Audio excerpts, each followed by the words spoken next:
안녕하세요. 사연을 부탁해입니다. 오늘의 사연을 소개하겠습니다. 어느 날 아내가 저를 보더니 조용히 말했어요. 아버님한테 도와달라고 하자.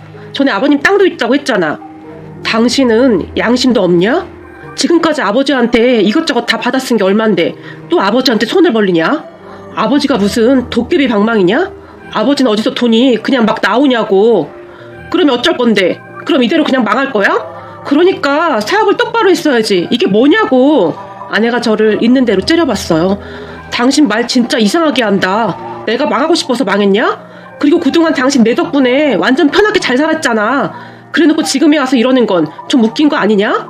몰라. 얼른 차키나 챙겨. 아버님한테 가서 그냥 나자빠질 거야. 지금 방법이 없잖아. 우리 간다고 내가 미리 전화해놨어. 아내가 막무가내로 저를 차에 태우더니 우리 본가로 향했어요.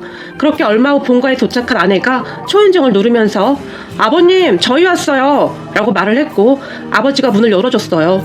니들이 웬일이냐? 그런 우리를 보며 아버지가 못마땅한 표정으로 물었어요.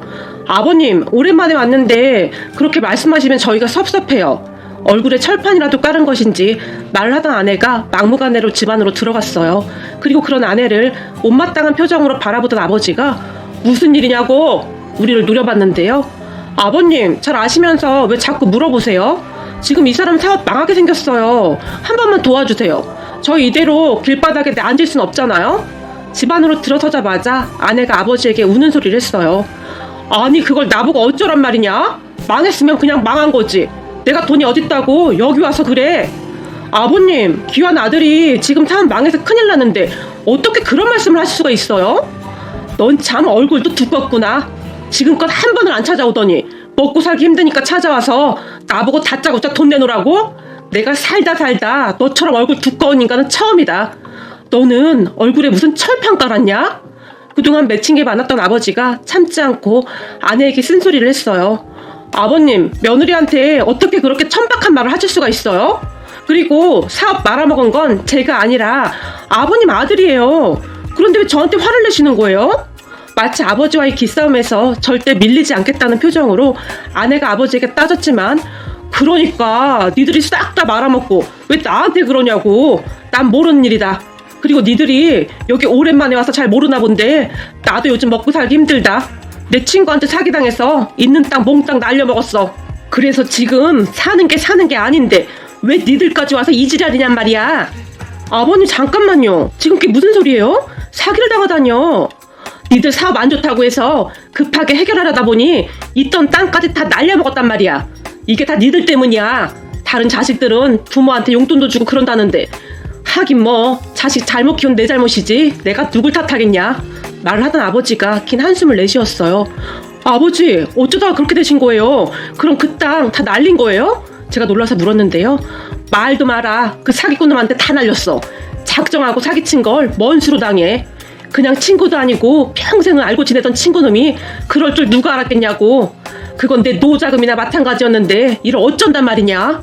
순간 다리에 힘이 풀리셨던지 아버지가 소파에 털썩 주저앉으셨어요. 그 아버지를 보며 제가 아버지 괜찮으세요? 라며 아버지를 살피고 있었는데요. 아유 그럼 우리 이제 어떡하냐고요. 그러니까 잘 알아보고 하셨어야죠. 어쩌면 아버지나 아들이나 그렇게 아둔할 수가 있는 거야. 아버지의 안색이 상당히 안 좋았지만 아내는 그런 아버지가 걱정조차도 되지 않는지 서있던 자리에서 발만 동동 굴러댈 뿐이었어요. 그리고 그런 아내의 모습에 정말 모든 정이 떨어져 버렸는데요. 사람의 탈을 쓰고 어쩌면 그럴 수가 있는 것인지 이해할 수가 없었어요. 그런 아내의 모습을 보며 아버지가 기가 막히다는 표정으로 한숨만 쉬고 계셨는데 잠시 후에 초인종이 울렸고 제가 문을 열었는데요. 형님 쌀 떨어졌다고 해서 우리 집사람 몰래 조금 퍼왔소. 반찬도 좀 가지고 오려고 했는데 집사람 눈치가 보여서 가지고 올 수가 있어야죠. 우선 이 쌀로 며칠 버텨보세요.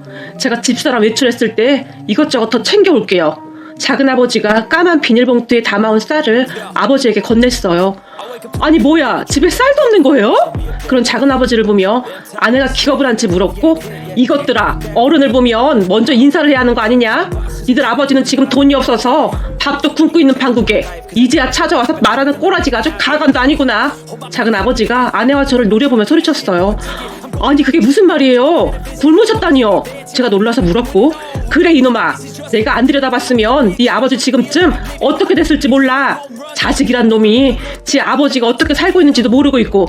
정신 차려 이놈아. 작은 아버지가 다시 큰 소리를 치셨어요. 그리고 작은 아버지의 말을 듣던 아내가, 뭐야, 그럼 우리 다 망한 거예요? 우리 이제 어떡해요? 당신 책임져. 어떻게 할 거냐고. 난 이렇게 구질구질하게 못 살아. 아내가 다시 펄쩍펄쩍 뛰면서 발까지 동동 구르기 시작했어요.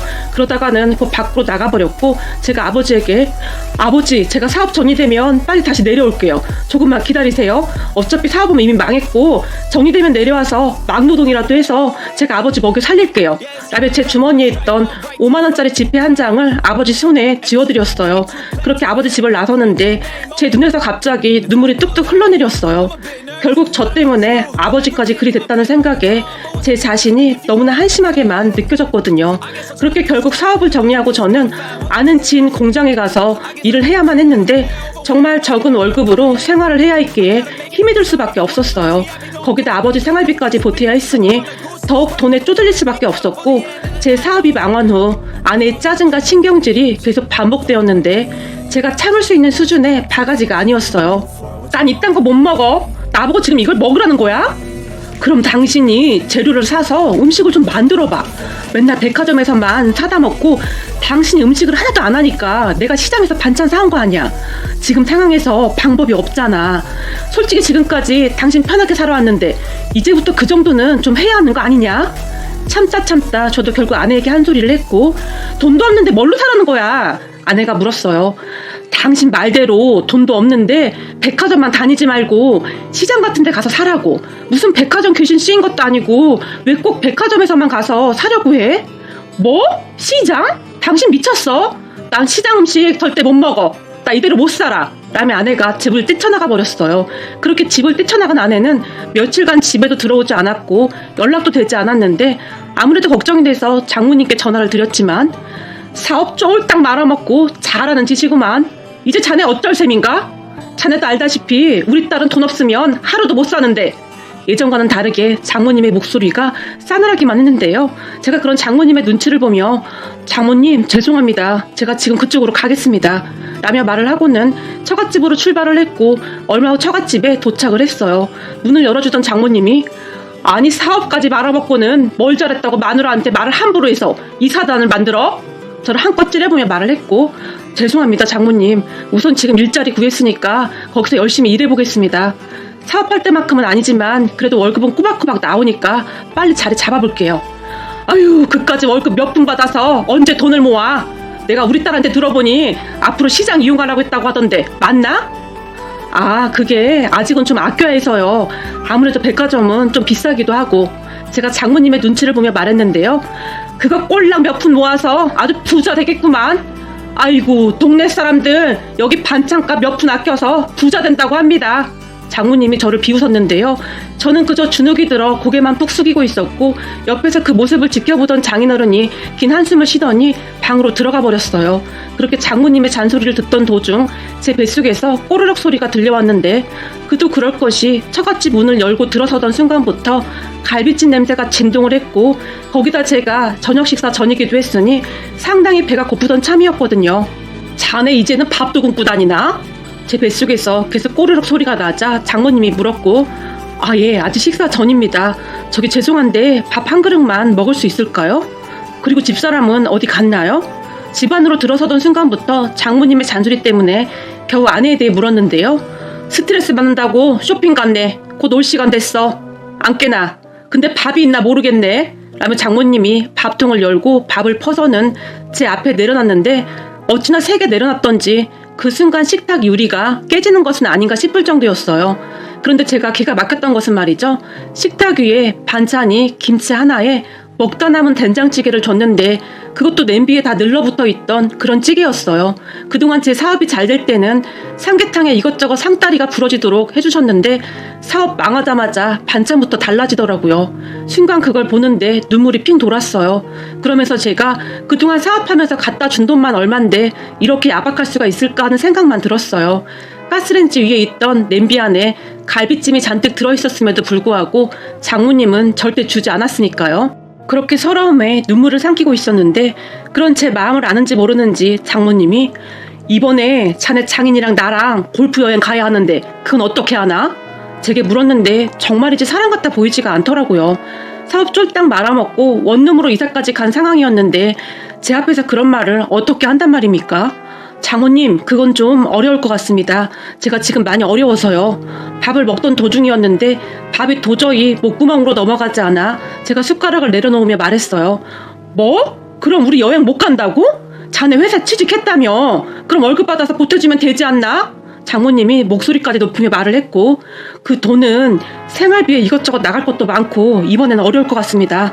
제가 고개를 푹 숙이며 말했지만 뭐 볼 것도 없는데 돈 많은 것 같아서 결혼시켰더니 결국 이 모양이구만. 이제 어쩔 거야 그래. 돈 없어서 여행 못 간다는 말을 사람들한테 어떻게 해. 자네 아버지 돈 많다며 돈 좀 달라고 해봐. 장모님이 이제는 윽박까지 질러댔어요. 그런 장모님에게까지 정이 떨어지기 시작했고 장모님, 그동안 제가 갖다 드린 돈이 얼만데 그렇게 말씀하시는 겁니까? 아니 우리 아버지 돈은 땅 파서 나오는 돈입니까? 그동안 장모님 생활비까지 제가 다 드렸지 않습니까? 그런데 이렇게 말씀하시는 건 너무 심한 거 아니십니까? 더 이상 참지 못하고 제가 장모님에게 말을 했는데요. 방에서 그 말을 듣던 장인어른이 급히 나오더니 제 뺨을 내리쳤어요. 이런 배은망덕한 놈이 있나? 어디서 장모한테 그딴 식으로 말을 해? 사업 쫄딱 말아먹었으면 무릎이라도 꿇고 빌어도 시원찮은 마당에 당장 꺼져 이놈아. 쥐뿔도 없는 놈이 어디서 이딴 식으로 행동을 해? 장인어른이 제게 삿대질까지 하며 소리를 질렀어요. 그런 장인 장모를 보며 정말이지 온몸에 소름이 돋았는데요. 가족이라면 힘들 때 서로 격려해주고 도와야 하는 거 아니겠습니까? 결국 저는 그곳을 박차고 나와버렸고 나중에 그 소식을 들은 아내가 제게 전화를 해서는 네가 뭔데 우리 엄마한테 소리를 질러? 아주 형편없는 인간이네. 나 더 이상 너 같은 인간이랑 못 살겠다. 우리 이혼하자. 어차피 너 지금 개털이니까 그냥 깔끔하게 합의 이혼하자. 아내가 소리를 질러댔어요. 와, 대단하다. 내가 사업 망한 지 1년이 넘은 것도 아니고 몇 달 되지도 않았는데 이혼하겠다고? 진짜 너란 여자 치가 떨린다. 나도 더 이상 너란 여자랑 못 사니까 빨리 이혼 서류나 준비해와. 피차 빨리 정리하는 게 맞는 것 같다. 그 순간 그나마 남아있던 정도 다 떨어져 버렸고 사실 하루하루 아내의 바가지로 인한 스트레스도 어마어마했거든요. 거기다가 그 여자 먹여 살릴 돈으로 우리 아버지에게 한 푼이라도 더 드리고 싶다는 생각만 들었고요. 그렇게 얼마 후 아내가 아주 의기양양한 표정으로 찾아왔고 우리는 정말 초고속으로 이혼을 했어요. 그리고 이혼하고 몇 달 뒤 아내가 재혼했다는 소식이 들려왔는데 잘 아는 지인의 말로는 남자가 꽤 부자라고 하던데 능력도 좋아. 도대체 그런 남자는 어떻게 꼬시는 거냐? 근데 그 재혼한 남자한테 아들이 하나 있다나 봐. 아이를 안 낳는다는 조건으로 결혼한 것 같더라고. 정말 급하게 재혼을 한 전 아내를 보며 지인도 놀랍다는 듯이 말을 했어요. 그 여자 돈 없으면 하루도 못 살잖아요. 근데 그 여자 성격에 그 아들을 잘 돌볼지 모르겠네요. 성격이 워낙 개차반이라. 저는 그저 그 말만 하고 전화를 끊어버렸고 그 뒤 전 아내를 제 기억 속에서 완전히 지워버렸어요. 그리고 저는 나름 열심히 일을 하면서 살고 있었는데 어느 날 아버지가 전화를 했고 할 말 있다. 한번 내려와라. 왜요? 혹시 생활비 떨어지셨어요? 제가 돈 더 붙일게요. 이혼하니까 돈이 남네요. 제가 기가 막혀서 웃었는데요. 그런 제 말을 듣던 아버지가 니들 이혼한 거 확실한 거냐? 제게 물었고 했다니까요. 그 여자는 벌써 재혼까지 했답니다. 진짜 독한 여자네요. 알았다. 되도록이면 빨리 내려오거라. 라는 말만 하고 아버지가 전화를 끊어버렸어요. 그렇게 저는 그 주 주말에 아버지가 계신 곳으로 내려갔고 그날 아버지가 저에게 충격적인 사실을 말했어요. 그때 내가 땅 다 날려먹었다고 한 거 그거 다 뻥이다. 아버지가 아무렇지도 않게 말했어요. 네? 그게 무슨 말씀이세요? 그거 다 사기당했다면서요. 그 불려시 같은 게 시퍼렇게 두 눈 뜨고 그러고 있는데 어떻게 해 그럼? 그거 내쫓으려고 내가 거짓말한 거다. 이제 네가 완전히 갈라섰다고 하니까 말하는 거야. 안 그랬으면 그 불려시가 절대 안 떨어졌지. 그 불려시는 돈이 없어야 떨어질 인간이니까. 그럼 저랑 그 여자 이혼시킬 생각으로 그러신 거예요? 그럼 그때 작은아버지가 쌀 떨어졌다고 쌀까지 가지고 오신 건 뭐예요? 그것도 다 내가 시킨 거다. 그렇게 하지 않으면 그 불려시가 어디 믿기나 하겠냐? 나라고 그러고 싶었겠냐? 그런데 그런 불려시가 네 옆에 있으면 될 일도 안 된다. 봐라. 너 사업 망하고 돈 떨어졌다고 하니까 뒤도 안 돌아보고 도망가 버리잖아. 그래서 결혼 전에 내가 뭐라고 했니? 그 불려시랑 결혼하지 말라고 그렇게 뜯어말려도 안 들어 처먹더니 아버지가 한심하다는 듯이 저를 바라봤어요. 아버지 말이 맞습니다. 아버지가 그렇게 반대를 했음에도 불구하고 그놈의 얼굴 예쁜 것에 미쳐서는 제가 정신이 나갔던 것이죠. 전 아내는 홀로 계신 아버지를 잘 찾아뵙지도 않았어요. 그러면서 처갓집에는 수시로 들락날락했는데 어느 날은 제가 여보, 아버지 혼자 계신데 이번 주 주말에 내려갔다 오면 안 될까? 라고 묻기라도 하면 싫어. 그 집 냄새 난단 말이야. 가면 난 밥도 잘 못 먹는데 싫단 말이야. 라며 대놓고 싫은 기색을 보였어요. 그러면서 돈이 필요할 때는 아버지께 다 받았었고 말이죠. 제가 누굴 탓하겠습니까? 그동안 정신이 나갔던 제 잘못이죠. 그런 아버지의 말에 제가 고개를 푹 숙였는데요. 그렇다고 그렇게 죽상을 쓸 건 또 뭐냐? 전화이복이라고 생각하거라. 앞으로 사람을 만날 때는 얼굴을 볼 게 아니라 인성을 보란 말이다. 그리고 이건 내가 가지고 있던 땅을 조금 팔았다. 이 정도면 작게라도 다시 사업 시작할 수 있을 게야. 너무 욕심 부리지 말고 작게 시작해서 다시 한번 일어서봐. 라며 아버지가 제게 통장을 건넸어요. 그 통장 안에는 꽤 큰 금액의 돈이 들어있었지만 저는 차마 그 돈을 쓸 수가 없었어요. 못난 자식 때문에 아버지가 무슨 잘못이란 말입니까? 그렇게 저는 아버지가 주신 통장을 몇 날 며칠 동안 그저 바라보고만 있었어요. 그러다가 문득 작은아버지가 생각났고 다음날 작은아버지를 찾아갔어요. 네가 웬일이냐? 이혼했다며? 잘했다. 그런 인간 같지도 않은 인간이랑은 벌써 갈라섰어야 해. 작은아버지도 한숨까지 쉬며 말을 했어요. 작은아버지, 제가 곰곰이 생각을 해봤는데요. 작은아버지 농작물을 트럭에다 싣고 다니면서 제가 팔았으면 해요. 제가 팔만한 장소는 물색해놨어요. 그러니까 작은아버지가 좀 도와주세요. 사실 아버지가 사업하라고 돈을 좀 주셨는데 도저히 그 돈을 쓸 수가 없어요. 그리고 제 친구가 그렇게 트럭에 과일 싣고 다니면서 파는데 돈을 꽤 많이 벌더라고요. 작은아버지가 좀 도와주세요. 작은아버지가 도매 시장에 납품하는 것들이 품질 좋다고 소문났다면서요? 제가 작은아버지께 간절하게 부탁을 했고 작은아버지도 흔쾌히 도와주시겠다고 했어요. 그때 작은아버지가 지인 중에 과일 농사 크게 하고 있는 지인 몇 분도 더 소개시켜 주셨고 저는 한동안 친구를 따라다니면서 정말 열심히 트럭 장사를 배웠어요. 트럭에서 무거운 과일들을 산 손님들 집까지 배달해드렸던 건 물론이고 나름 저만의 서비스를 더해서 정말 열심히 배워나갔어요. 그러다 나중에는 홀로 시작을 했는데 이게 생각보다 돈을 정말 많이 벌더라고요. 예전에는 트럭에서 과일 파는 그런 사람들을 그저 대수롭지 않게 생각했었는데 이건 저만 열심히 하면 웬만한 직장인들보다 훨씬 많이 벌더라고요. 그렇게 저는 밥 먹는 시간까지 줄여가면서 정말 열심히 장사를 했어요. 그 장사를 하면서 돈을 꽤 많이 벌게 되었고 하루하루 정말 열심히 살고 있었어요. 그러던 어느 날 정말 뜻밖의 일이 생겼는데요. 이혼한 전 아내에게 전화가 걸려온 겁니다. 여보, 나야. 당신 무슨 장사에서 다시 성공했다며? 근데 과일 장사가 그렇게 돈을 많이 벌어? 전 아내가 호들갑까지 떨면서 물었고 네가 어떻게 알았냐? 그래 맞아. 다시 시작해서 이제 웬만큼 먹고 살만하다. 왜? 근데 내가 뭐라던 말던 네가 뭔 상관이냐? 이미 정이 떨어질 대로 떨어진 터라 길게 얘기하고 싶지도 않았거든요. 당신 얘기는 얼마 전에 당신 친구들한테 들었지. 거기다 아버님 땅도 어떻게 다시 찾았다며? 어떻게 찾았어? 그래서 말인데 나 잠깐만 만나주면 안 될까? 전 아내가 제게 물었는데요. 우리가 다시 만날 사이는 아닌 것 같은데? 거기다 넌 재혼까지 했는데 지금 네 남편이 알면 상당히 안 좋아하지 않겠냐? 괜찮아. 그 인간은 거의 집에도 안 들어와서 그런 거 관심도 없을걸? 나한테 지 아들 맡겨놓고 아주 집에도 안 들어온다니까? 전 아내가 남편 한담을 하기 시작했어요. 그럼 너한테는 오히려 잘 된 거네. 네 남편 돈 많은 사람이라며. 너 좋아하는 돈 쓰고 다니면 되는데 뭔 불만이 그렇게 많냐? 그때쯤 저도 짜증나서 건성건성 말을 해버렸어요. 그런데 제 말을 듣던 전 아내가 눈물 가득한 목소리로 아니야, 그거 다 거짓말이었어. 나 완전 사기 결혼 당했다고. 알고 보니 돈 많다는 거 다 거짓말이야. 빚만 천지고 나 완전 사기당한 것 같아. 라는 말을 했는데 참 기가 막히다 못해 어이가 없더라고요.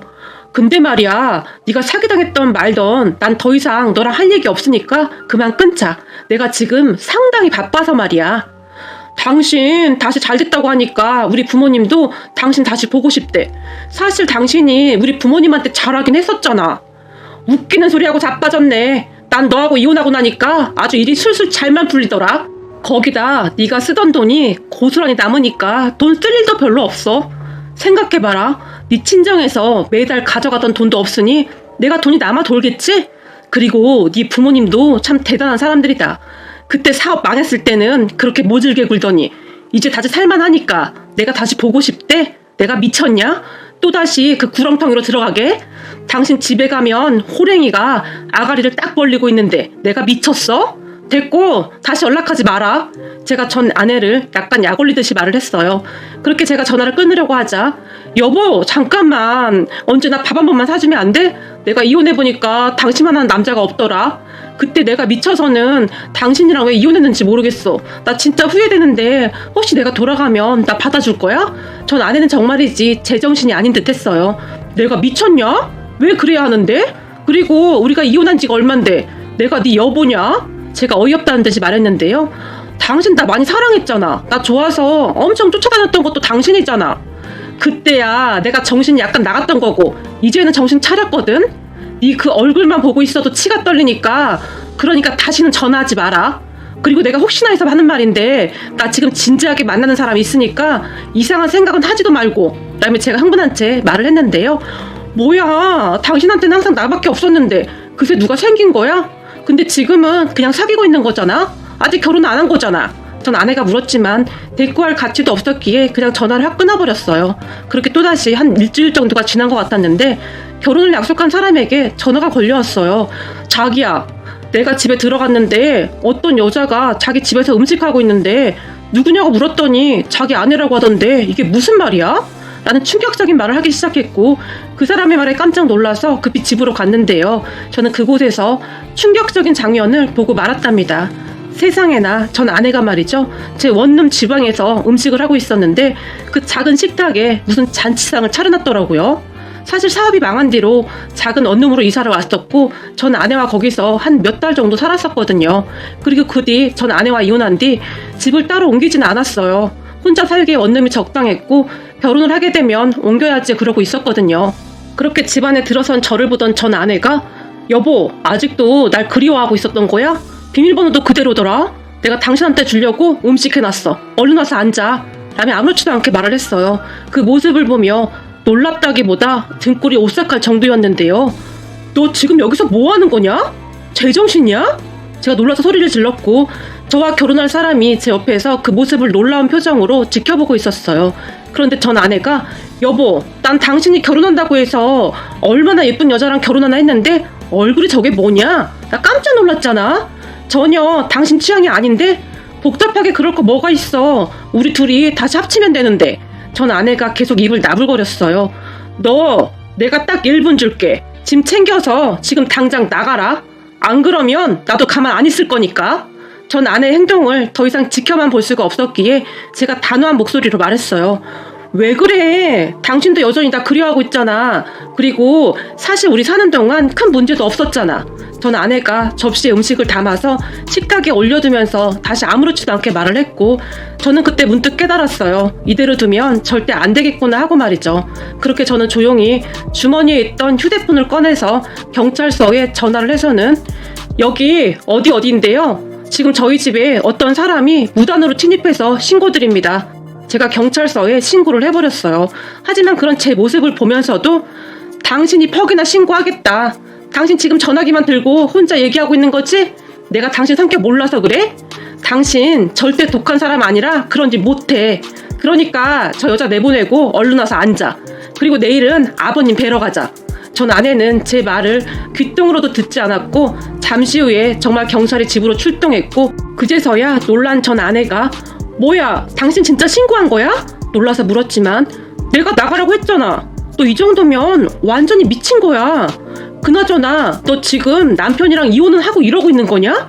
제가 전 아내에게 물었고 당신이 받아만 주면 곧 할 생각이야. 전 아내가 아무렇지도 않게 대답했어요. 정말이지 이 정도면 정신이 나간 여자 아닙니까? 결국 전 아내는 경찰에 끌려갔고 우리는 그 여자가 만든 음식을 싹 다 버려버렸어요. 정말 끔찍했거든요. 그리고 결혼할 그 사람에게 정말 미안해. 내가 당신하고 결혼하면 이사하려고 했는데 빨리 이사하자. 정말 이제 치가 떨린다. 라며 사과를 했고 그 사람도 많이 놀란 표정이었지만 이해한다며 저를 다독여줬어요.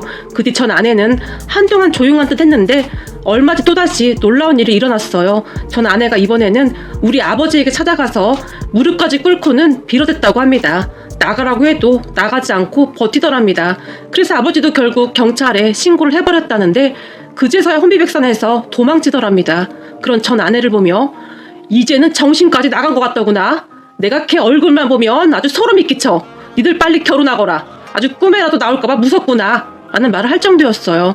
그 뒤 전 아내를 다시 만난 적은 없는데 재혼한 남편하고도 이혼 소송 중이라고 하네요. 뭐가 막 복잡하다고 하는데 더 이상 듣고 싶지도 않았기에 중간에 듣다 말았어요. 그리고 저는 현재 지금의 아내와 재혼해서 잘 살고 있답니다. 지금의 아내도 재혼이었고 우리 아버지의 소개로 만나게 되었는데요. 저는 전 아내와 이혼한 뒤 트럭 장사를 하며 몇 년간 홀로 지내고 있었는데 아버지 지인분이 괜찮은 사람이 있다며 저와 만나보게 하라고 했다고 했어요. 그렇게 저는 지금의 아내를 만났고 우리 둘은 아무 문제 없이 잘 만나고 있었는데 그 정신나간 전 아내가 몇 년 만에 찾아와서는 그 난리를 쳤으니 황당할 수밖에요. 우선 지금의 아내는 심성이 아주 착해요. 제가 트럭 장사라고 말했음에도 괜찮아요. 사람이 열심히만 살면 되는 거죠. 그렇다고 저도 막 잘난 것도 없는데 그게 뭐가 어때서요. 저도 앞으로 당신 따라다니면서 열심히 일해야겠네요. 라며 도시락까지 싸서는 항상 저를 따라다니면서 제 일을 도왔어요. 거기다 살림도 굉장히 잘하고 혼자 계신 아버지도 잘 챙겨줘서 어찌나 고마운지 모르겠네요. 장인 장모님도 정말 좋은 분들이신데 장인 장모님께 첫 인사를 드리던 날 장모님이 갈비찜을 해주셨는데 그 갈비찜을 보던 순간 예전 처갓집에서 푸대접 봤던 게 생각나면서 저도 모르게 갑자기 눈물이 뚝뚝 떨어졌어요. 그런 저를 보던 장모님이 놀라서 왜 그래요? 라고 물으셨고 제가 갈비찜을 너무 좋아해서요 라며 웃었는데요. 그때 장모님은 제가 갈 때마다 갈비찜을 한 솥 준비해 놓으셨고 갈비찜 엄청 많으니까 실컷 먹게나 내가 앞으로 맨날 해줄 수도 있네 라며 활짝 웃으셨어요. 거기다 제가 용돈이라도 드리려고 하면 됐네. 요즘 젊은 사람들 먹고 살기 힘들다고 하지 않나? 이런 거 줄 생각하지 말고 알뜰하게 모아서 잘만 살아주게나 라며 잘 받지도 않으셨어요. 그런 장인 장모님을 보며 그동안 제가 얼마나 바보같이 살았는지 다시 한번 느끼게 되었는데요. 이번 일을 겪으면서 여자 얼굴 그거 다 쓰잘데기 없는 것이라는 것을 정말이지 뼈저리게 느끼게 되었어요. 뭐니 해도 사람이